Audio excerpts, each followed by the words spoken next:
Hey everyone, my name is Bethany Quinn. I am the co-founder of GTFO Tours, and this is a GTFO webinar. Today we are joined by Yuzu Wolfgang-Clark.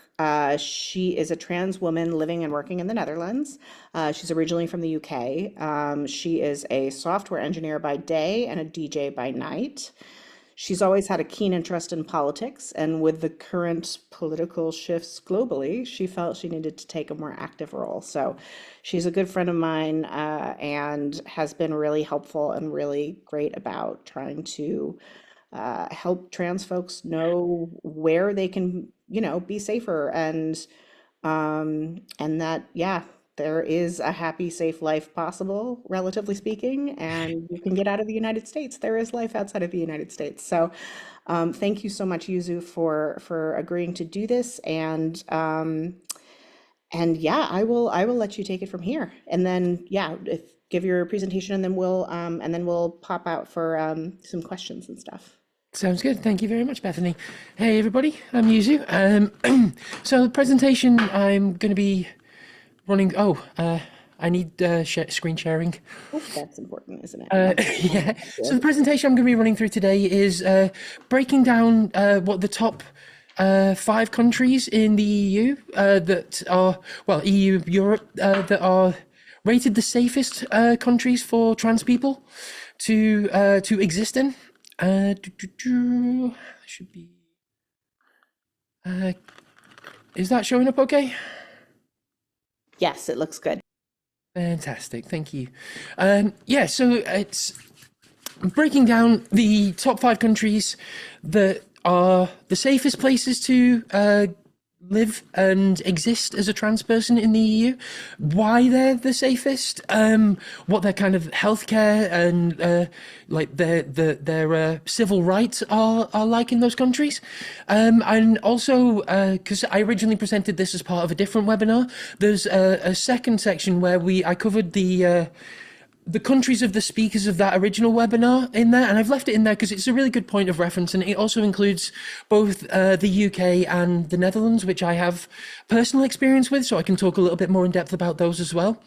So without further ado, let's get into it.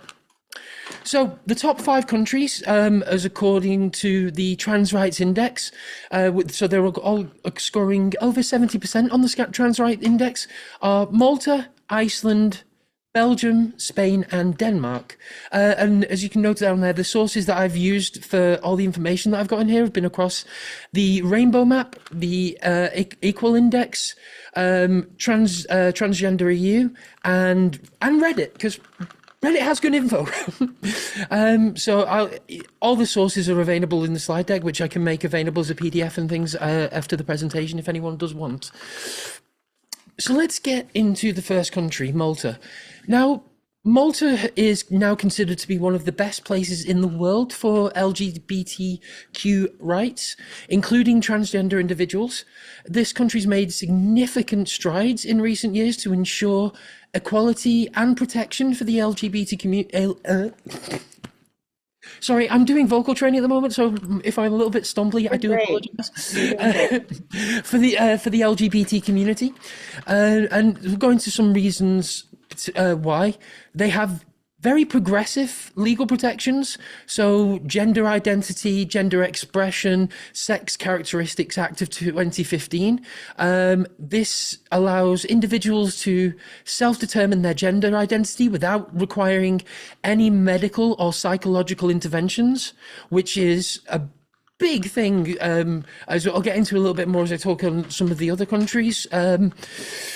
They have good anti-discrimination laws, robust protections covering employment, healthcare, education, as well as other areas. In terms of access to healthcare, because this can be a really big thing for trans people, Malta provides accessible healthcare for transgender individuals, which includes hormone therapy as well as other gender-affirming treatments. And healthcare professionals are also being trained across the board to provide inclusive care for LGBTQ peoples, especially transgender people. When it comes to recognition of non-binary and intersex rights.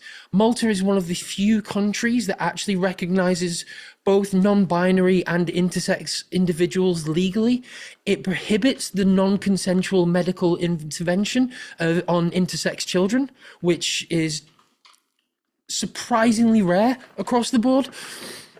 And then we move into cultural acceptance. Now, over the years, the societal attitudes in Malta have become increasingly accepting of LGBTQ peoples.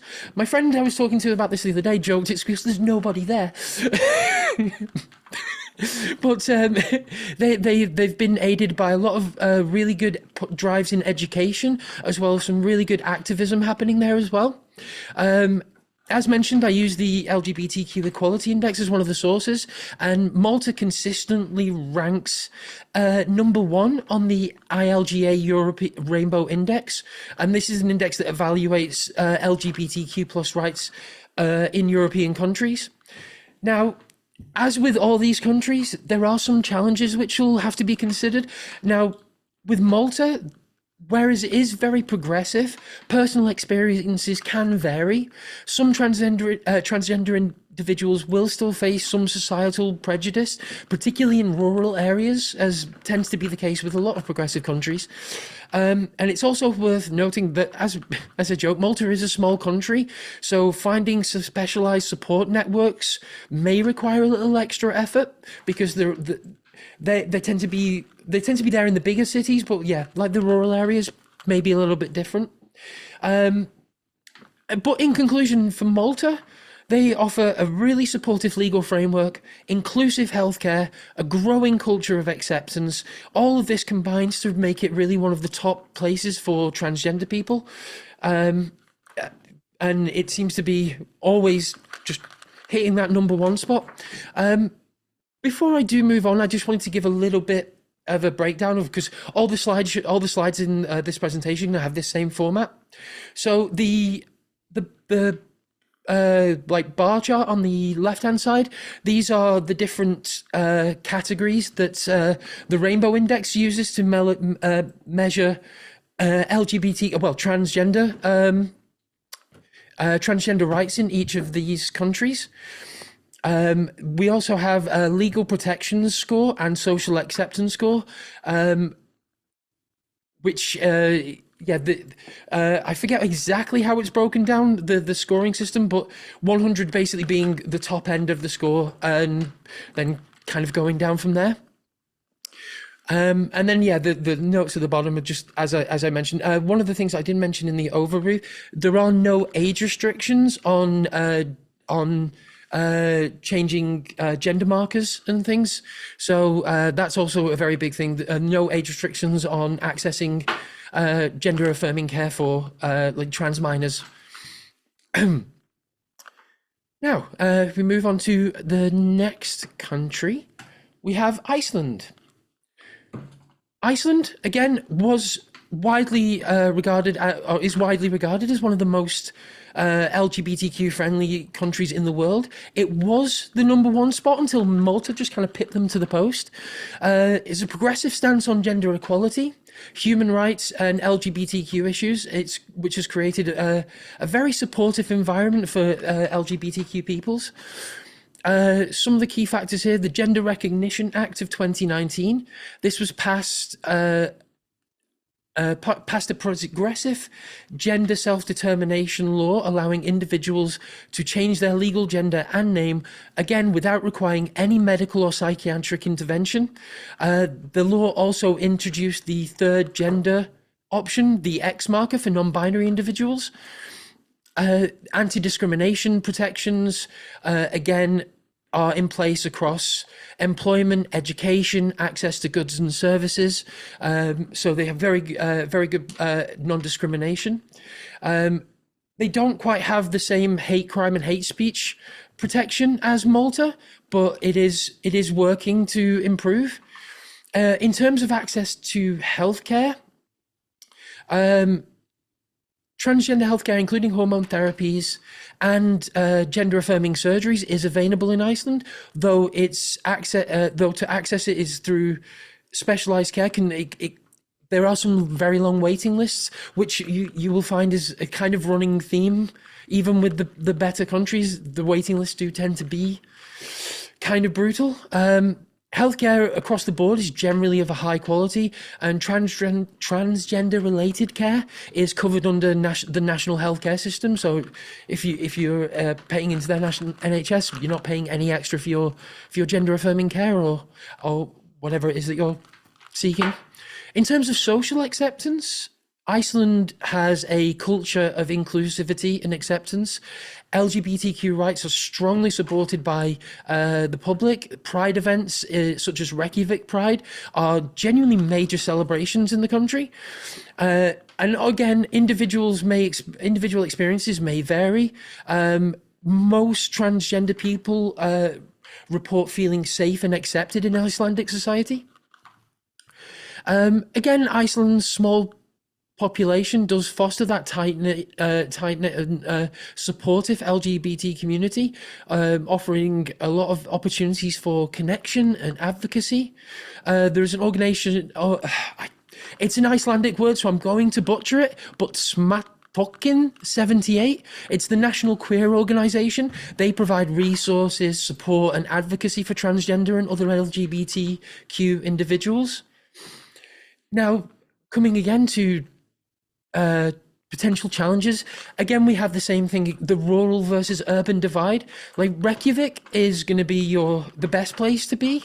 It's highly inclusive, really progressive communities, whereas some of the more smaller rural communities may be not necessarily hostile, it's just less exposure and less familiarity with transgender issues, so maybe not as well educated. So just it's not necessarily bigotry, it's more just born out of ignorance.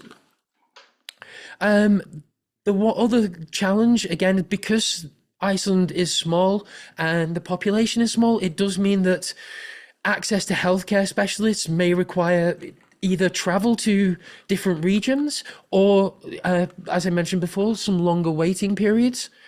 But overall, Iceland is a very good place for transgender people to live, strong legal protections, good access to healthcare, and a very, very good culture of acceptance. But as with anything, individual experiences may vary, and especially with Iceland, it's always good to research the specific needs that you want, and also the area that you'd be moving to before relocating. And I think that kind of goes across the board for relocating anywhere, really. Now, next we're going to come on to what is my current next door neighbour, I guess, Belgium. Belgium. I was genuinely surprised by this when I was putting this research together, because it's actually in stark contrast to the Netherlands in a lot of respects. Belgium is considered to be a very progressive country. It's inclusive country for transgender individuals with good legal protections, but they do, and healthcare, but challenges do remain. So they've got since 2018. Belgium allows individuals to change their gender marker and first name on official documents, again, without the need for surgery, medical intervention.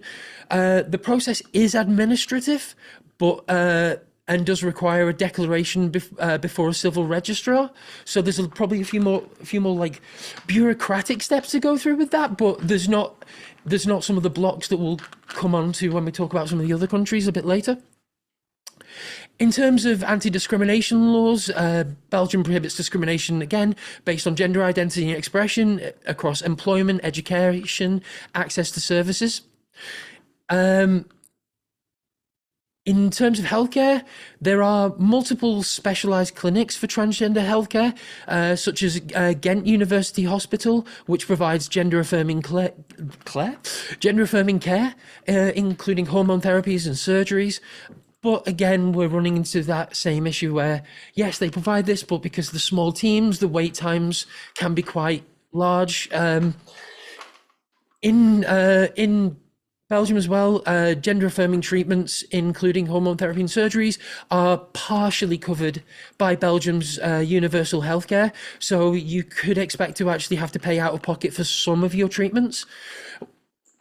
In terms of the social climate, LGBT acceptance, LGBTQ plus acceptance, Belgium is one of the most friendly countries in Europe. Cities like Brussels, Antwerp, and Ghent all have very vibrant LGBTQ plus communities. However, as with everywhere, acceptance can vary by region, and there are communities with much more conservative attitudes, tending to be more rural communities. The general rule of thumb across the board is stick to the bigger cities, you're usually okay. Public awareness and acceptance are generally high for transgender individuals, but you may still face some social prejudice or like microaggressions, again, especially in the more rural areas. In terms of education and employment, workplace inclusion is very good. Many Belgian employers promote diversity, equity, inclusion. Oh, haven't we heard that a lot recently? But transgender individuals may still encounter some challenges, particularly during or after transitioning, especially around the hiring process. Because it is, it's very easy for a hiring manager to just be like, well, yeah, we just don't think you're a good fit. I'm finding that at the moment. Anyway. And schools are becoming more inclusive. There's mounting increasing efforts to support transgender students. However, again, experiences can vary depending on institutions. So if you are moving as a student or moving potentially with a trans child, do your research on the schools in the area that you'd be looking at to make sure that you can find somewhere that's supportive and inclusive. In terms of the challenges in Belgium, access to mental health services tailored to the needs of transgender people is improving, but it is still very limited and again is hampered by long waiting times. Transgender individuals who belong to other marginalised groups like immigrants or people of colour may face some compounded discrimination just because of that general overall anti kind of immigration thing that's happening across Europe, unfortunately. But overall, Belgium, it offers a relatively supportive environment for transgender individuals, especially compared to many other countries. But there is still room for improvement. For example, as we can see in the charts, that coming from Malta and Iceland, intersex bodily integrity is just completely dropped off the board here, and that's going to be kind of not the same for every country. I think a couple more do have some intersex rights, but yeah, that does mean that parents can elect to have their intersex children operated on before they're old enough to consent. So that's something else to bear in mind. Next, personally, one of my favourite countries, mostly because it's where my endocrinologist is based, is Spain. And I did, mi vivo en España para un año y 3 meses. But Spain is widely considered to be one of the more progressive countries, again, for LGBTQ people. They have legal gender recognition. You are able to change your name and gender marker on official documents without requiring gender-affirming surgery, sterilization. However, the process does include psychological evaluations and a diagnosis of gender dysphoria. And this is where things start to slip off a little bit on that. Actually, it was only just in 2023, Spain passed a new law known as the trans law that significantly streamlined the process for trans individuals aged 16 above can now self-declare their gender without medical or legal requirements. So that's actually a fairly recent addition. There is still the potential for gender dysphoria requirements, but oh, wait, no, sorry, I misread that. Gender dysphoria not required since 2023. That's my bad typing, I apologise. In terms of anti-discrimination laws, Spain has some of the strongest that protect transgender individuals in employment, education, healthcare, and public spaces. They have some hate crime and hate speech protections. They legalized same-sex marriage back in 2005. In terms of the social attitudes, Spain's generally known for its open-mindedness, particularly in urban areas like Barcelona, Valencia, I can speak personally for Alicante. I had some LGBTQ friends when I was living out there in Alicante, and they loved it. Um, Rural areas, again, improving, may still be more conservative. Healthcare access. Now, Spain has public healthcare that covers some aspects of transgender healthcare, such as hormone therapy and mental health support. However, specialized transgender healthcare availability of the healthcare can vary depending on the region, and wait times can be quite long. Surgeries tend to be private, or at least partial, like either private or only partially funded by healthcare. So that's if you're looking for gender affirming surgeries, make sure you got some bank. Other challenges, regional difficult differences, because Spain has autonomous regions that have different kind of like governments. They can have differing levels of support and resources for individuals. Regions such as Andalusia, Catalonia, and Madrid tend to have more robust transgender specific healthcare and societal programs than others. So again, if you're considering Spain, really dig into the specific regions, because especially keeping pace with which government's in power in that region at any one time. Because for a while, like Madrid had a very conservative government. When I was going through Reddit, reading up on some of the things for doing my research for Spain, going back a few years, I was seeing a lot of reports about Madrid not being that great, but that seems to have changed over in the last few years. They have good workplace equality standards.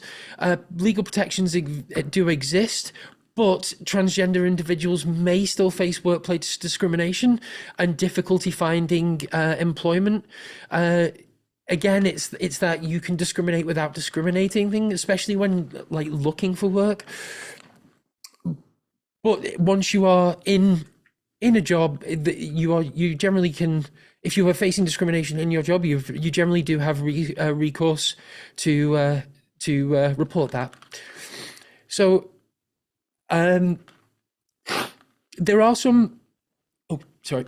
There are some age restrictions on accessing certain gender affirming care as well. You have to be 16 or over to access certain gender affirming care, and to be able to change your gender markers and legal documentation.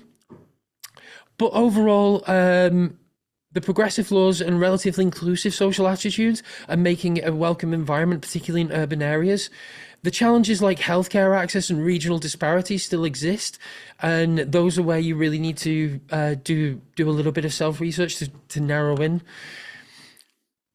And then the last in our top 5, before I come on to the other places outside of, is Denmark.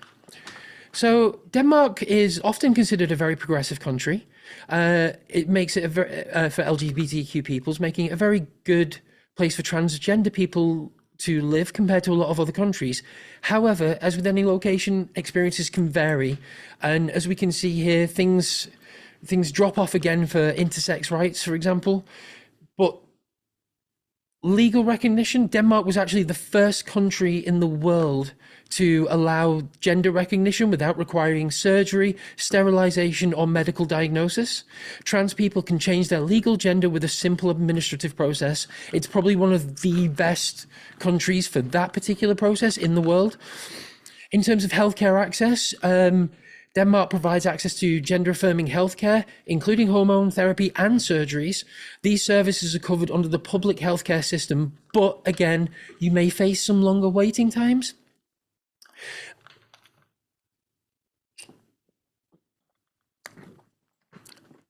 In terms of anti-discrimination protection, Danish law prohibits discrimination based on gender identity across employment, housing, access to services, and public spaces.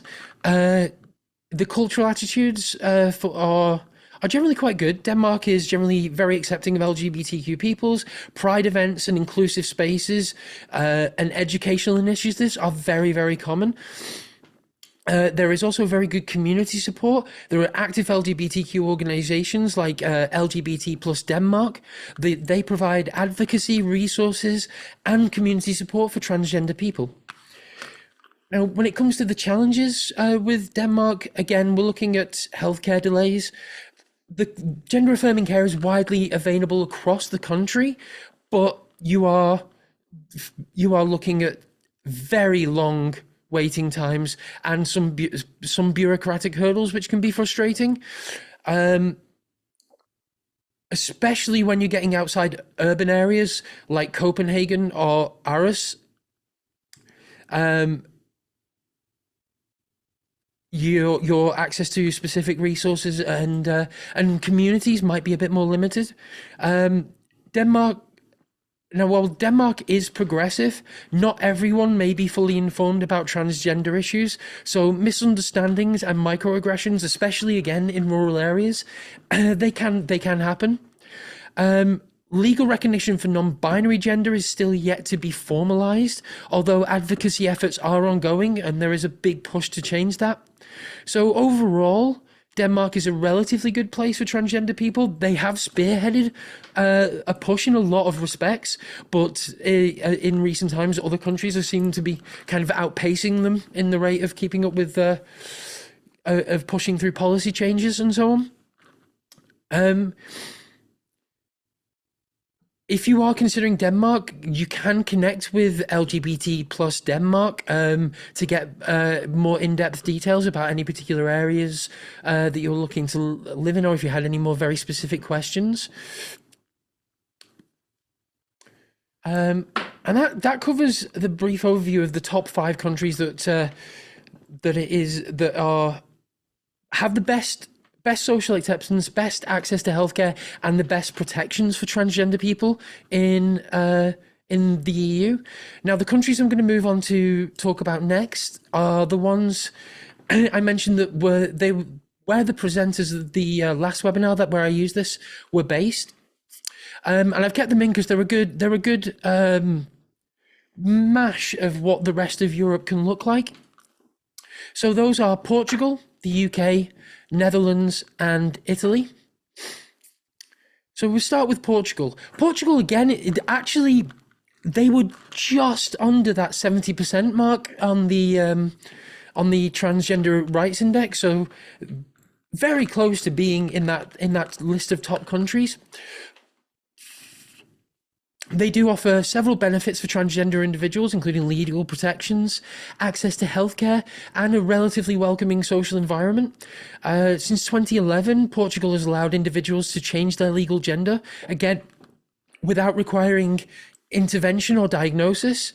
And in 2018, a law further simplified this process, allowing individuals over 18 to self-determine their gender.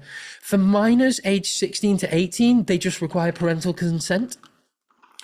Anti-discrimination laws.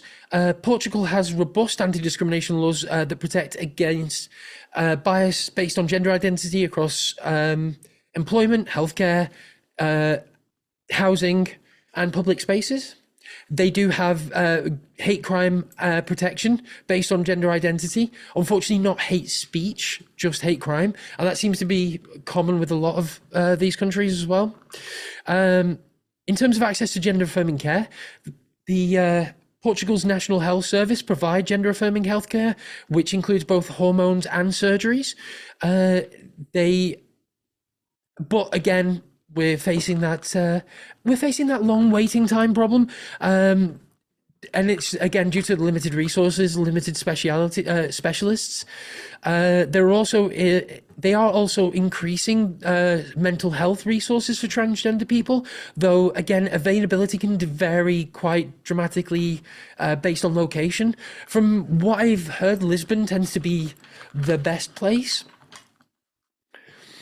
In terms of social environment, Portugal's known for a relatively high level of LGBTQ plus acceptance, especially in urban areas like Lisbon or Porto. Smaller towns, rural areas, again, we're looking at potential to be a bit more conservative, so you may face some issues there, but overt discrimination is less common in rural areas here than in than many other countries. There are active LGBTQ plus organisations such as ILGA Portugal that provide resources, advocacy, and community support for trans people. The biggest challenge with Portugal really is the healthcare delays. They can be very excessive, and while the legal framework is strong, it's that access to timely gender affirming care can be a real negative. But overall, generally a very good place to live due to its progressive laws, access to healthcare, and general LGBTQ plus social acceptance. But again, do research on the areas that you're looking at. Like I say, Lisbon, Porto. I've had anecdotal experience from people that I've spoken to online that say Lisbon especially really good. Next, we're going to come on to my old home, the cesspit that it is, the United Kingdom. So you can see here that we immediately have some massive drop-offs in trans rights and protections.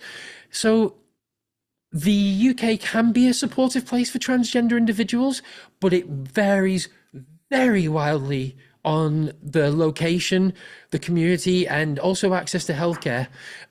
So the UK has some legal protections for transgender people under the Equality Act of 2010. It prohibits discrimination based on gender assignment.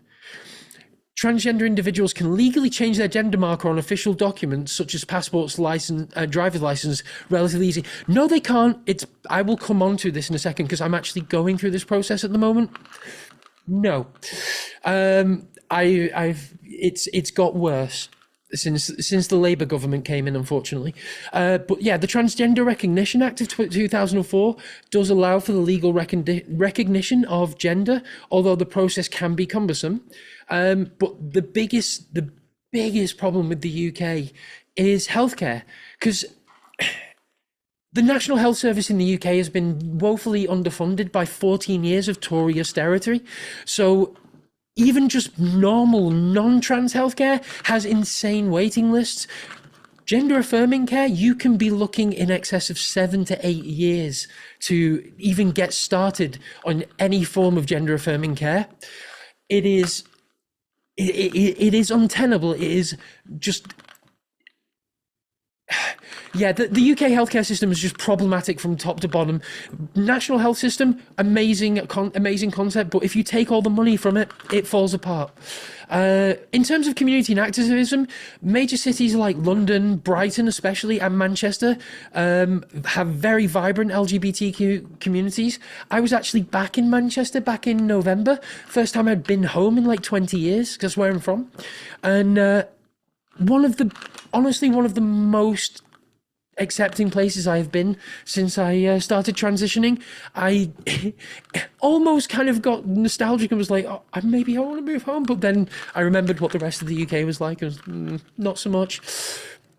There are advocacy groups as well, such as Stonewall, Mermaids, and Gender Intelligence, and they provide support, and they're constantly pushing for improvements in trans rights and services. Public awareness and acceptance of transgender issues has definitely increased in recent years, with more visibility in the media and public life. However, the Labour government has kind of undermined a lot of that since I initially put this presentation together.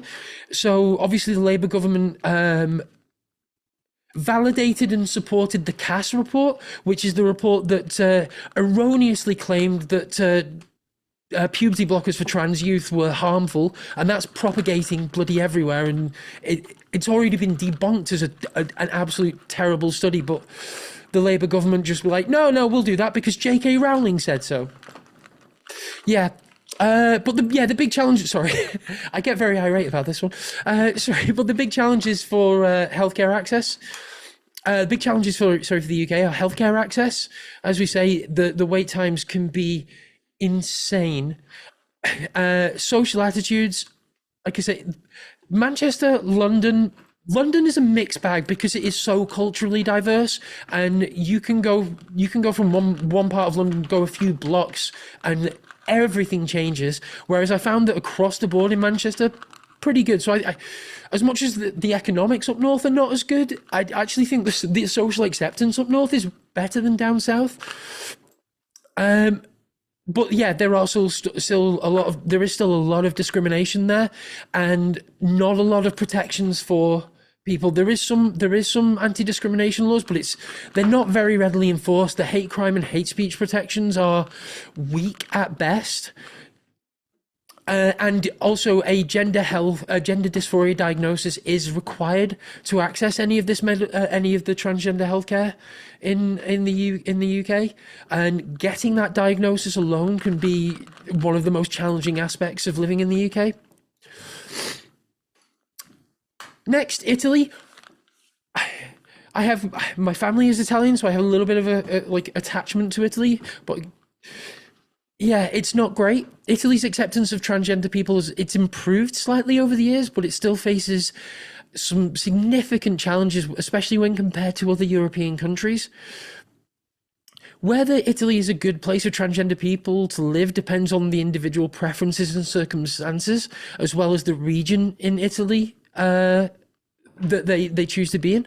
So, a little overview. Transgender individuals in Italy do have the right to change their name, gender marker on official documents. However, this actually requires what is usually a lengthy judicial process, including proof of undergoing medical or surgical procedures in many cases. The discrimination on the basis of gender identity is prohibited in some context, though enforcement varies or basically doesn't happen. There are good LGBT communities in cities like Milan and Rome and Bologna. They have very vibrant communities with organizations there offering support and advocacy. And there are events like pride parades celebrated in many cities.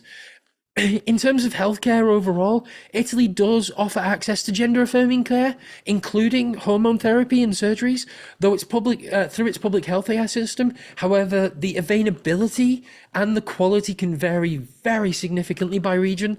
Rome and Milan, from what I've read, tend to be the better of the two, but again, it's something that you really need to dig in and actually do in-depth research on the particular regions. Some regional some of the challenges, especially, are these regional differences. So northern Italy, especially cities like Milan, tend to be more progressive and accepting, whereas the southern areas, the more rural, tend to be more conservative, and it can make life significantly more challenging for transgender people. While awareness is growing, the societal acceptance of transgender people, individuals, is still lags behind a lot of countries, especially when you look at like Spain or Malta or any of the other ones that we've discussed so far. And then again, especially in smaller towns, rural areas.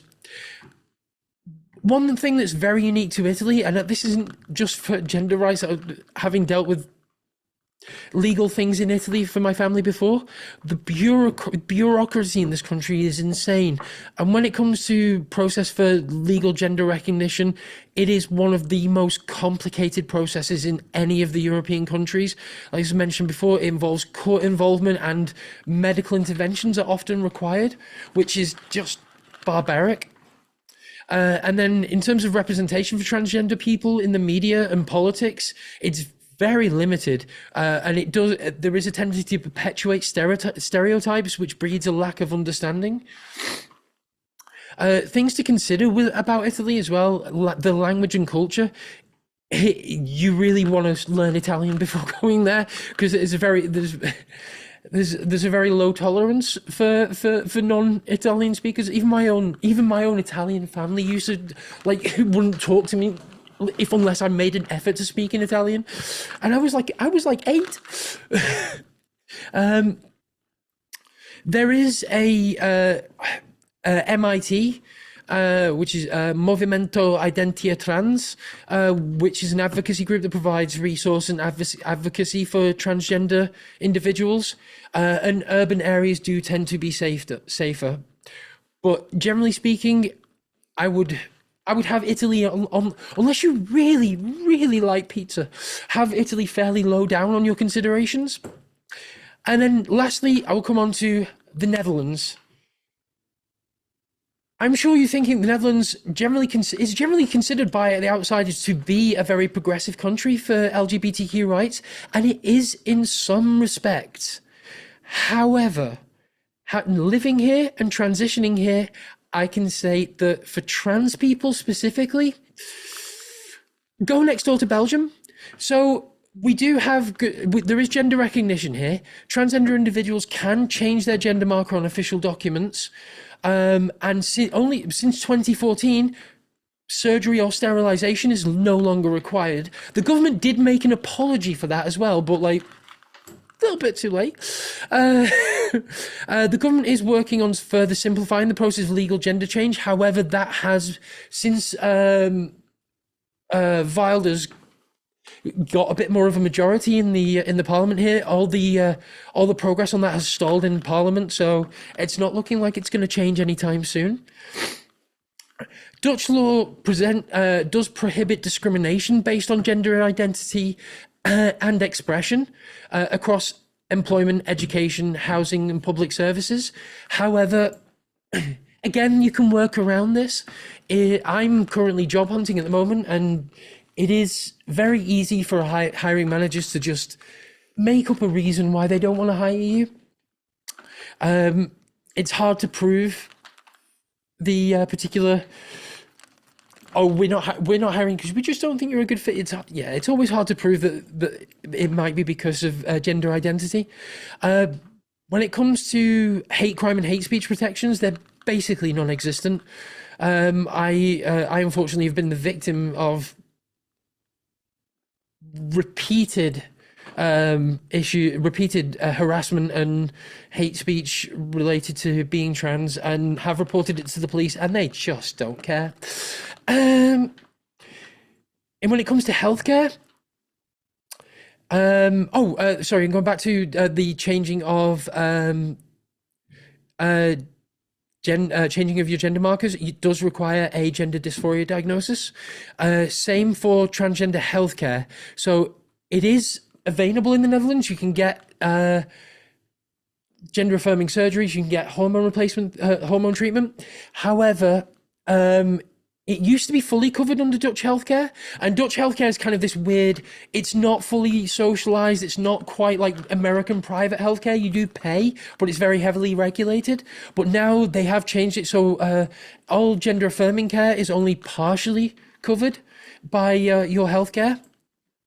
And the way you access gender affirming care in the Netherlands is through one of like 3 gender polies or gender clinics, which are like when I was referred, when I first started transitioning, the wait time was 3 years.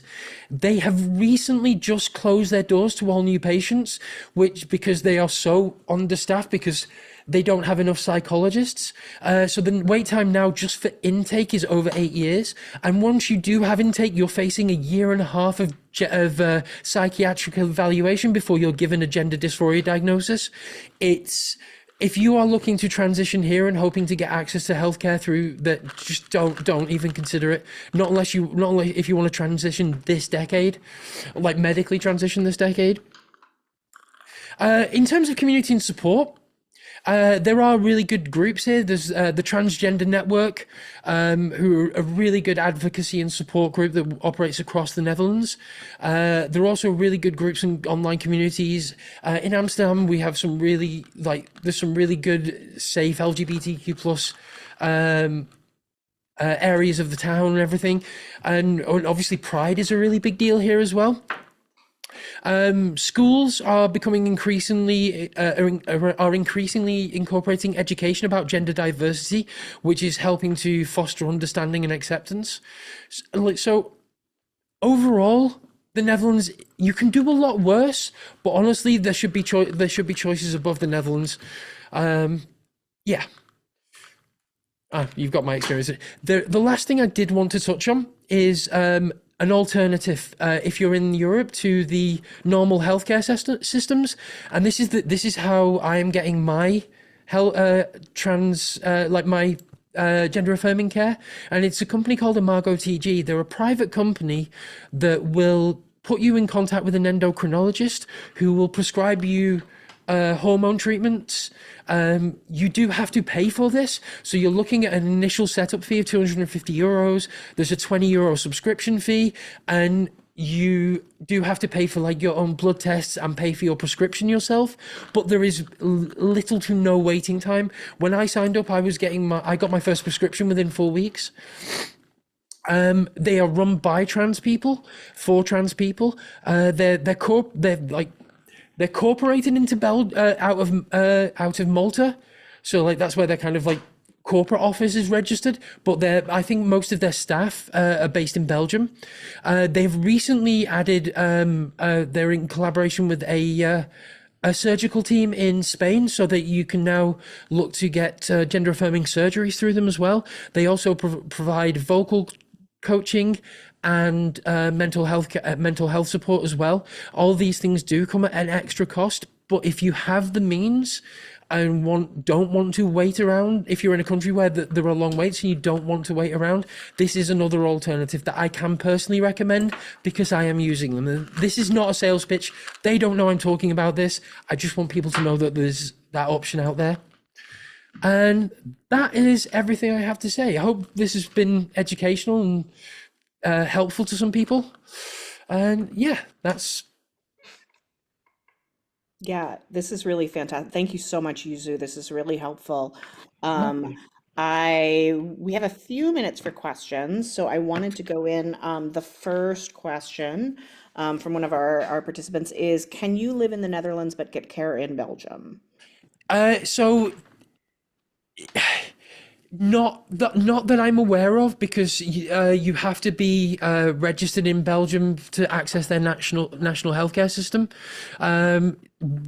Again, this is where, like I mentioned with the service that I'm using, Imago, that's where that kind of service comes in, because that's a cross border. The one thing I will say, and this is why Imago works, is that a prescription written in Europe is valid anywhere in Europe. So if my endocrinologist is based in Spain, he writes my prescriptions in Spain. I'm able to fill them in the Netherlands. I could take that prescription to any country in the EU and even in the UK, and they would fulfill and honour that prescription. So whereas you might not necessarily be able to go into the full healthcare system in a different country, if you do get prescribed something in a different country, there's no border on where you fulfill that prescription.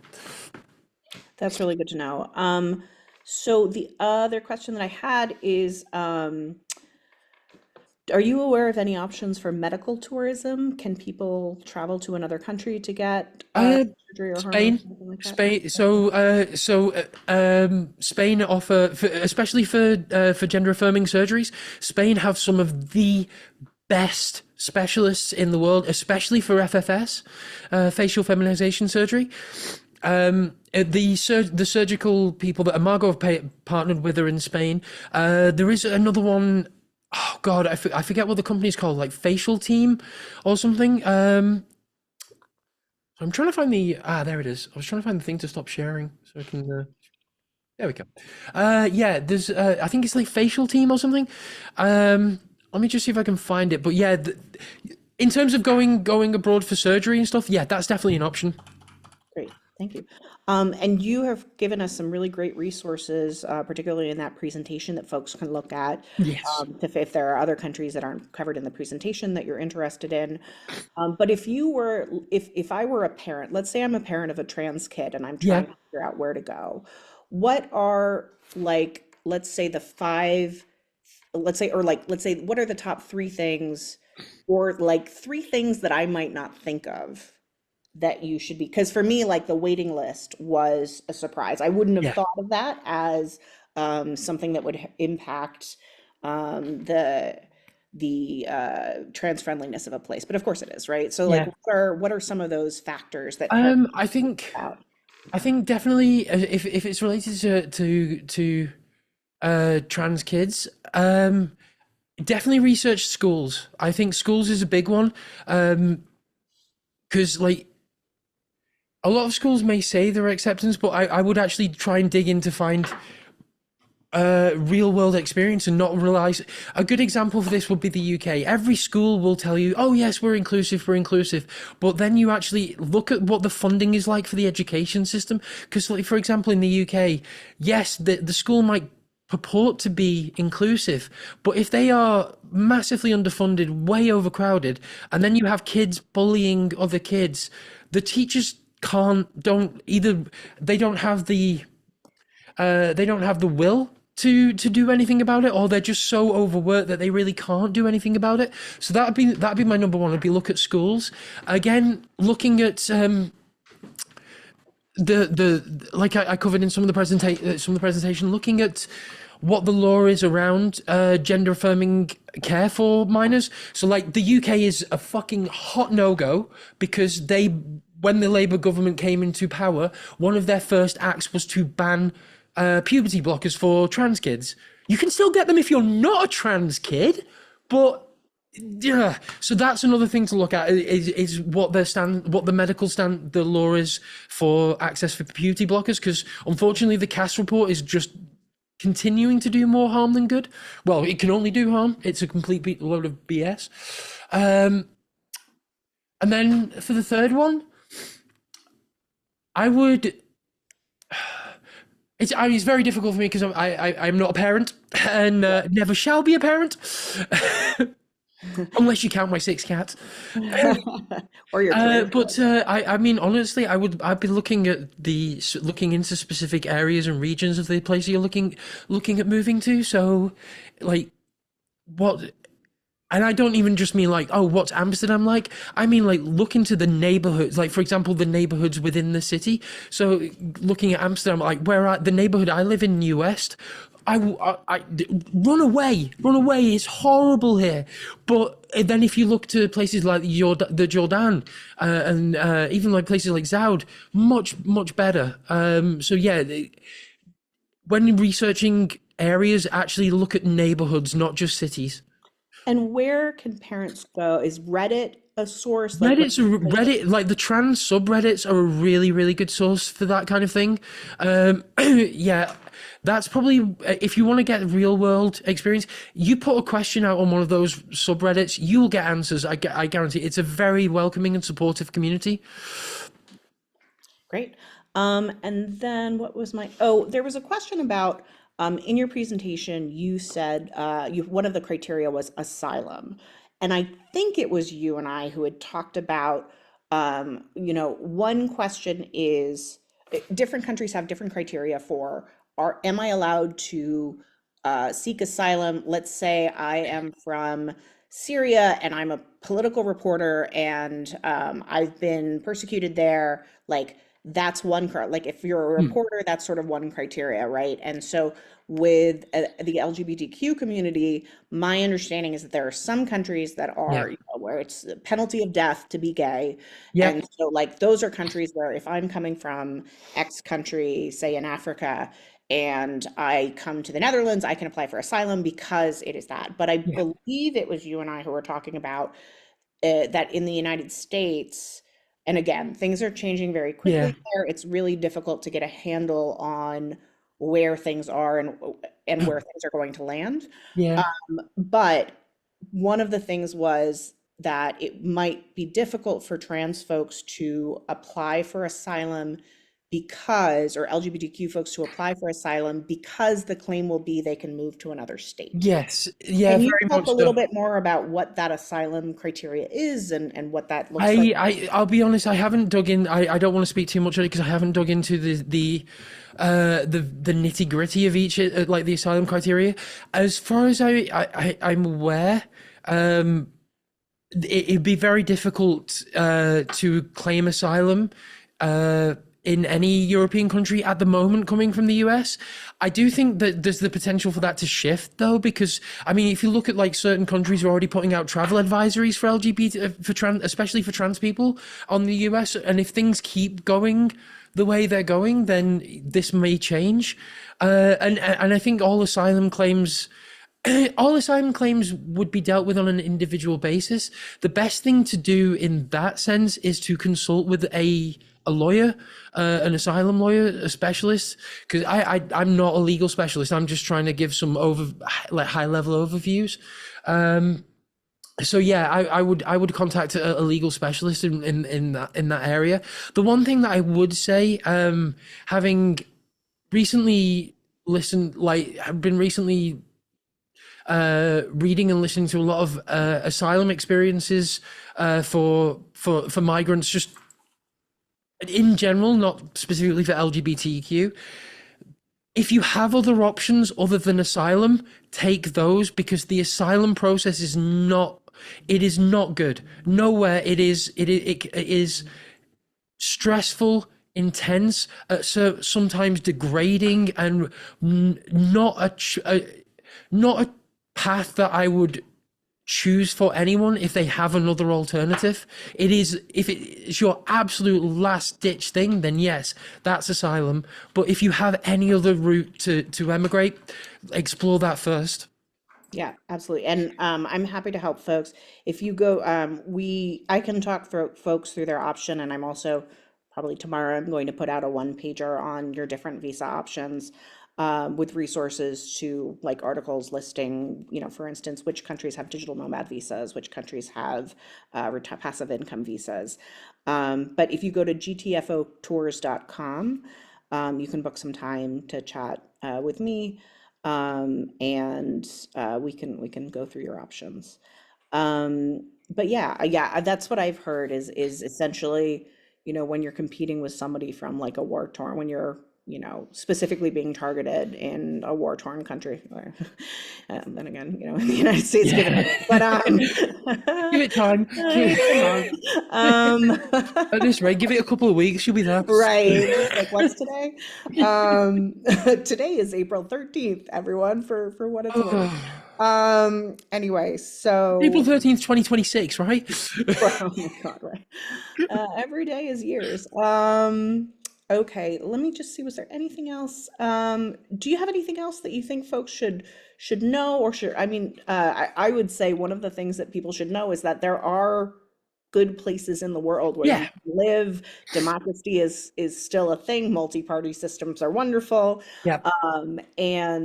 And yeah, the United States, I know there's such a bubble of living in the United States. I will say no country does performative patriotism like the United States. We are really good at that, Yeah, but like many other countries have democracy, many other countries have freedom, and I much more freedom than you have in the I United mean, States. but not including my presentation. Like France is also really worth exploring, especially recently. They seem to be moving to become. They seem to be progressing quite well. Obviously, the thing that I would be, my biggest advice would be, any country that you're looking at, look at the last election. Look at what parties gained ground. Look at where the political shifts are going to any country. Like, for example, Germany is a really good country, really accepting, but the AfD are gaining ground out there. And the AfD are the Nazi party. They're just the Nazi party. That's it. I So, will say, I do think that what's important for Americans to understand is that mm, in a multi-party system, for instance, I would say I would actually bet that the percentage of people on the far right in countries is not that different. But when you have a multi-party system it checks it. where you have the Nazi party and they only get 20% of the vote, the 30%, in the United States, it's like, I would say maybe 20% are on the far right, but you have 30% of sort of other Republicans who are just kind of going along with it, right? Whereas in other countries, they have other conservative parties that aren't willing to play ball with the far right. And so, for instance, in the Netherlands, yes, they have a far right leader who, I mean, when you actually look at the policies that they're going to be able to pass, it's Yeah. like things that Democrats passed decades ago, right? Yeah. Like it's not, they're like slightly more Islamophobic Democrats here. Yeah. But anyway, Yeah. um, but no, I mean, I think the issue is like the other parties were not willing to form a coalition with them, and Yeah. so they really had to concede a lot. And it's a very the policies that they're passed. There are some not great policies, don't get me wrong, but there are things like cutting funding for women's health research, right? Yeah.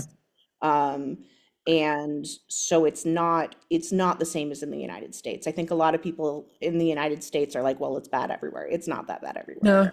Bad I is a mean, spectrum. It's much worse in the a United really States. good example is they've just barred Marie Le Pen from running for office in France altogether. Yeah. So yeah, Yeah. it is worth noting that there does, because of it's all the whole world is still dealing with the fallout of the pandemic, and unfortunately that has given rise to certain societal conditions like inflation, which is just and immigration issues, which just tend to push people towards those far right parties. Yeah, there is a bit of a shift happening across Europe, but it is not America. It is not that just black and white, one or the other in a lot of places. But it is something that's worth doing a little bit of extra research on, is like the political climate in a country, especially if there's a pending election. Yeah. It absolutely is. And So also anyway, maybe if you're looking at a country, see how many countries are between you and Ukraine and Russia. little bit. Yeah. Yeah, if you move to Europe, Oh, if you move to Europe, familiarize yourself with the sight of tanks. yeah. Yeah, it's like the Chinese curse, may you live in interesting times. Yeah. But anyway, Yeah. we're past the hour. I Oh, really appreciate you all for coming. Does anybody have any other questions that you want to ask Yuzu before we hop off? No, I just wanted to say thank you. Great presentation. Thank you so thank much, you. Yuzu. This is great. My pleasure. All right. And apologies for the voice. Here's this Great. vocal You're training's hard work. all right. Thanks all. Have a good Thanks day. for Bye, everyone. bye. And this will be posted on YouTube. So On for YouTube by tomorrow. Yeah, Cool. right, Oh, also, do you want me to send you the PDF of my yes, presentation for this? that would Yeah, be that'd be awesome. great. Yeah. cool. Thank you, Thank Yuzu. you. No All problem. right. Bye. Bye. Bye-bye.